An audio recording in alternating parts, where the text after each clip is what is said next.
बिस्मिल्लाहिर्रहमानिर्रहीम। अस्सलाम वालेकुम दोस्तों, आज के इस वीडियो में हम बात करेंगे कि एक ई कॉमर्स वेबसाइट बनाने के लिए आप लोगों के पास कौन कौन सी चीज़ों का होना चाहिए, आप लोगों ने क्या चीज़ें करनी है और कौन से स्टेप लेने हैं।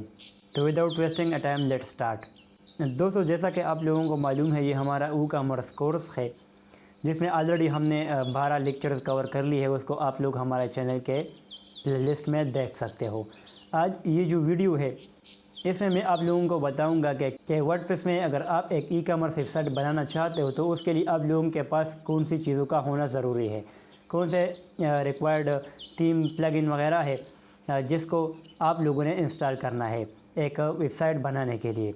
दोस्तों, अगर आप लोग बिगिनर हो और ये वीडियो देख रहे हो, या अगर आप लोग एडवांस लेवल पर हो लेकिन आप लोग एक वेबसाइट बनाना चाहते हो, अपने बिज़नेस के लिए एक स्टोर बनाना चाहते हो, तो ये वीडियो आप दोनों के लिए एक बेसिक लेवल वीडियो है। वैसे तो हर बंदे की अपनी रिक्वायरमेंट्स होती है, या बाज़ औक़ात क्लाइंट के लिए लोग वेबसाइट बनाते हैं, तो वो तो रिक्वायरमेंट्स पर डिपेंड करता है। लेकिन ये जो वीडियो है इसमें मैं जो चीज़ें आप लोगों को बताऊंगा ये एक बेसिक वेबसाइट बनाने के लिए रिक्वायर्ड होती है। तो उसमें सबसे पहले तो आप लोगों ने डोमेन लेना है। जब भी आप लोग एक नीच पर या एक टॉपिक पर वेबसाइट बनाना चाहते हो तो उसके लिए आप लोगों ने कीवर्ड को अपने डोमेन में शामिल करना है। तो इसका आप लोगों को एसईओ में बहुत फ़ायदा होगा। तो अभी ये डोमेन आप लोग किसी भी कंपनी से ले सकते हो। इस तरह नेमचीप एक बहुत अच्छी कंपनी है, या गोडेडी है, ब्लूहोस्ट है, जहाँ से भी आप लेना चाहते हो तो वहाँ से ले सकते हो। और उसके बाद है होस्टिंग।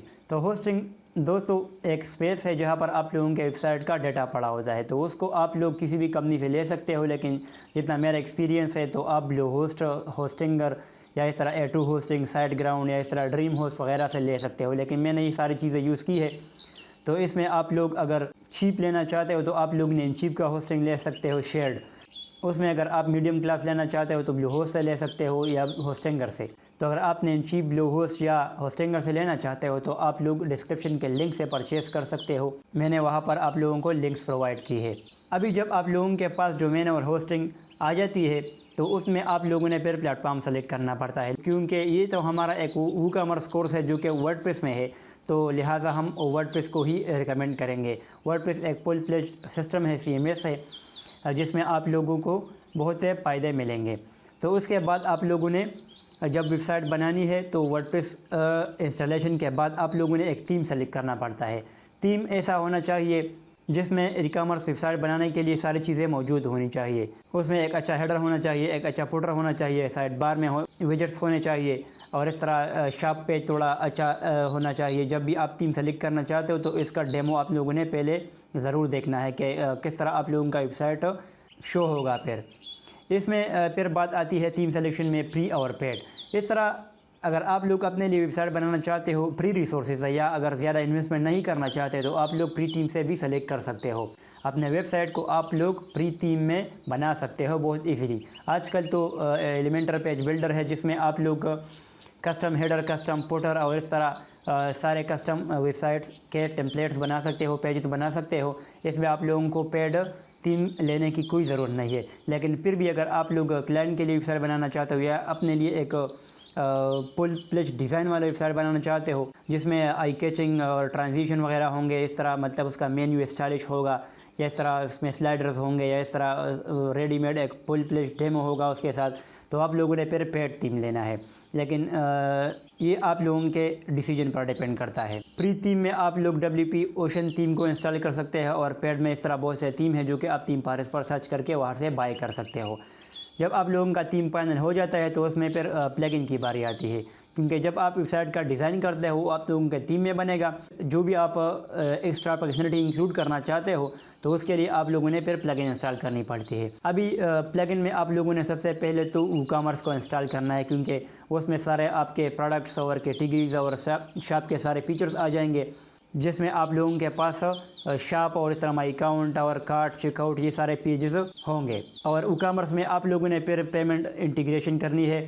तो उसके लिए आप अगर पेपाल करना चाहते हो तो पेपाल का प्लगइन, स्ट्राइप का प्लगइन, इस तरह टू चेकआउट, हर गेटवे का अपना एक प्लगइन होता है, उसको आप लोगों ने इंस्टॉल करना है। इस तरह इमेज ऑप्टिमाइजेशन के लिए आप लोगों ने WP स्मश प्लगइन यूज़ करना है या ऑटो ऑप्टिमाइज यूज़ करना है। उस तरह अगर आप लोग अपने पेजेस को एक प्री थीम में डिज़ाइन करना चाहते हो तो आप लोगों ने एलिमेंटर पेज बिल्डर के थ्रू करना है। अगर आप लोगों के पास एलिमेंटर प्रो नहीं है तो एलिमेंटर प्री के साथ आप लोग प्री एडवांस यूज़ कर सकते हो, जिसमें आप लोगों को एक्स्ट्रा विजेट्स मिलेंगे, जिससे आप लोग एक खूबसूरत वेबसाइट बना सकते हो। अभी फर्दर जब आप थोड़ा सा SEO करना चाहते हो अपने वेबसाइट के लिए तो आप लोगों ने योस्ट या रैंक मैच प्लगइन को यूज़ करना है। और इस तरह अगर आप लोगों ने कम्युनिकेशन के लिए कोई प्लगइन यूज़ करनी है तो व्हाट्सअप और मैसेंजर को भी आप लोग इंटीग्रेट कर सकते हो। इस तरह लोगों को ईमेल के सब्सक्रिप्शन पाम दिखाने के लिए आप लोग एक अपटेन पाम भी यूज़ कर सकते हो। और उसके अलावा पॉपअप शो करने के लिए कि आप लोगों के पास सेल है या नहीं, या कोई ज़रूरी मैसेज आप लोग शो करवाना चाहते हो तो एक पॉपअप प्लगइन आप यूज़ कर सकते हो, लेकिन एलिमेंटर प्रो में आप लोगों को ये फीचर मिलेगा। उसके अलावा आप लोगों को फिर कोई प्लगइन की ज़रूरत नहीं पड़ेगी। इस तरह अपने वेबसाइट का एक बैकअप लेने के लिए आप लोगों ने अपड्राफ्ट प्लस को यूज़ करना है।